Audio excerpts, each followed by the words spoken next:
Today, I want to talk about Sera, and the secret that she is very obviously hiding, with a lot of fans speculating that she's been alluding to a character named Rue, who we only know of from behind-the-scenes information released years ago.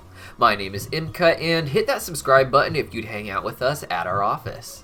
As far back as we can trace time in the Helliverse, there appears to have been the divine angels. This included the elders like Sera, who is noted as being the leader of the Seraphim. These are described in the Bible as having 6 wings, hence why Sera, Emily, and Lucifer all have 6 wings in the show. They were also described as having many eyes, hence the eye imagery around heaven, the eyes that grow on Sera, and the eyes on the seraph-themed throne Lucifer sits on in his promo art. They are also described as fiery snakes, hence why Lucifer is associated with the serpent from the Garden of Eden within the show.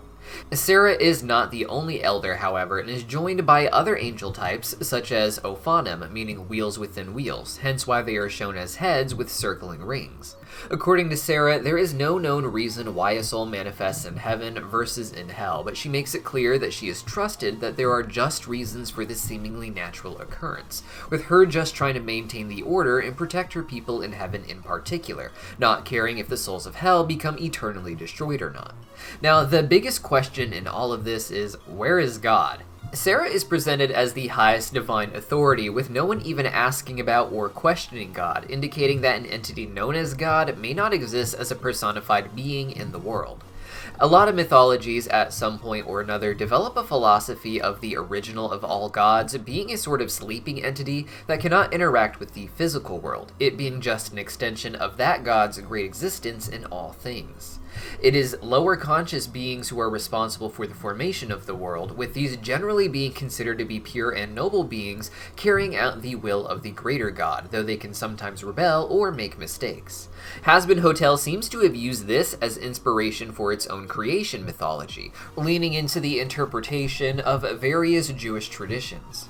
For instance, in the first chapter of the book of Genesis, English readers are told that God created the heavens and the earth across 6 days, with him creating humans on that 6th day and then resting on the 7th day. In our English Bibles, we tend to refer to the singular God as both God and Lord, but these two come from different words in Hebrew. In the 6 days of creation, we translate God from the word Elohim, but in the Garden of Eden narrative and many chapters of the Bible, we refer to God simply as Lord in English, which is generally translated from the Hebrew Yahweh. Yahweh was the name of the personal tribal deity of the Jewish and likely Israelite people, the same way that every people around them had their own tribal deities that were often named after or modeled off of a sort of patriarch from deep in their history. Elohim, on the other hand, is derived from the word El, which in the cultures surrounding the Israelites, such as the Canaanites, was the name of the chief god above all other gods. In Hebrew and other ancient Near Eastern languages, the I am at the end of Elohim implies a plurality, and Elohim, instead of being translated to God, is better translated as counsel of God. In other parts of the Bible, Elohim is specifically used not to refer to the God of the Israelites in particular, but to the angelic beings that surround him, with those beings and their lower emanations also being called later the B'nai Elohim, or sons of the counsel of God. The understanding of the context of the word Elohim is helped by the Ugaritic mythology that preceded the Israelites. As discussed earlier, their god was named El, but in their mythic texts he is surrounded by the Elohim, or the Council of El, who each had distinct names and were worshipped as gods by various tribes, and then there were their children, the B'nai Elim, or the sons of the Elim, showing that the Jewish people once saw the Elohim as a word that represented many gods instead of just their one. Because of this, particularly in Kabbalistic Jewish schools of thought, they interpret the first chapter of Genesis as having the lower divine beings as creating the world, the angels as opposed to God himself. In the show, this is Sera and the other angels of various classes working together to create life in the universe, with no mention of their own creator or some singular entity that they all answer to.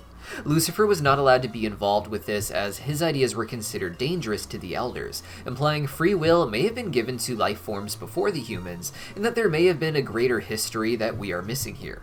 The fact that they are elders implies a great time before Lucifer was even born, with this history we are given being more about the recent history of the universe and the actions of these beings such as Lucifer. Lucifer, of course, gave the power of free will to humans, and this was seen as disastrously bad, though it's not entirely clear why. Lucifer clearly imagined life as a party, a celebration with fireworks, and in his spare time in hell, he is just working on perfecting things that he enjoys. On screen, that is just his weird rubber ducky collection, but behind the scenes, we know him to have created a theme park named after him called Lulu World.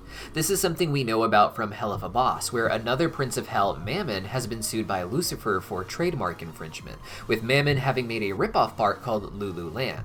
Lucifer giving free will to humans instead led to them abusing it to do horrible things, which caused them to sin, which presumably led to them manifesting in hell. Though we don't know what actually gets someone into hell versus heaven, and that's part of the mystery of the show. Now, in theory, this should be a good thing. The fact that Sera didn't want humans to have free will is a bit suspicious.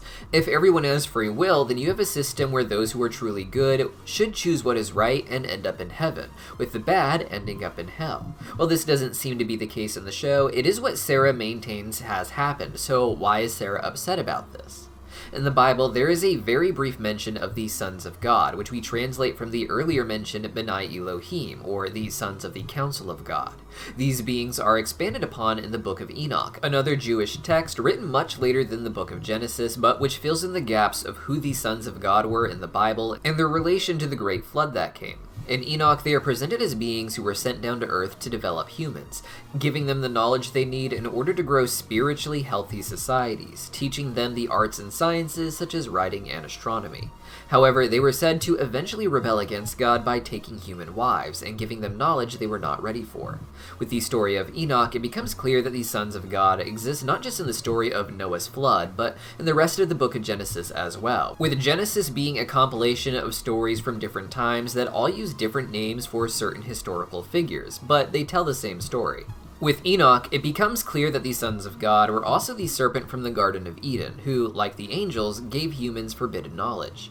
Now, in Hazbin Hotel, the native-born angels such as Sera represent the Elohim and the sons of Elohim, the crafters of humans who were leading them to healthier societies before one of them, Lucifer, came into the Garden of Eden as a serpent, took Lilith as his human wife, and gave forbidden knowledge to humans in the form of free will. There are a million ways the lore can go from here within the show, but for this video I want to focus on the idea that there is clearly something bigger and more threatening out there than the sinners, and that the sinners going to heaven could in fact ruin whatever Sera was meant to do. Enter Rue. Rue is a character that we only know from a tweet VivziePop put out on October 18th, 2019, just 10 days before the release of the Hazbin Hotel pilot. This is a crazy looking character with an infinite number of tongues and pinchers looking like she could eat just about anything.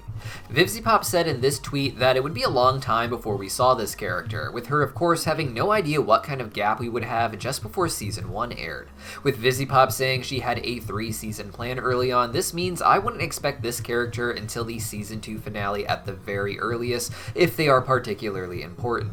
There is a chance that she is just like Mimsy, a character who was once supposed to be a part of the main Hazbin Hotel cast and a love interest for Alistair, but whose role was reduced in the story as the other character arcs became more important and she became less relevant. Rue likewise may just be a fun side character at this point. She is noted as being some sort of obstacle down the road, but she could just be some sinner or demon like any other. But right now, fans want to theorize that she has some cosmic significance. The desperation for good souls in heaven and Sera fearing bad souls getting in makes me wonder if the good souls weren't just being created for the joy of making life, but as part of a sort of farming process that ends with the harvesting of heaven. Souls that were meant to be pure would end up in heaven, where they would enjoy paradise until a sort of eternal slumber that they are promised, at which point they would be told that they are becoming one with the universe. However, with the hellish way everything works in this world, Rue or some entity like her could very easily be the ultimate big bad that is waiting to eat those souls, a sort of primordial chaos entity that relies on the consumption of souls to sustain the existence of the universe that the angels have found themselves in.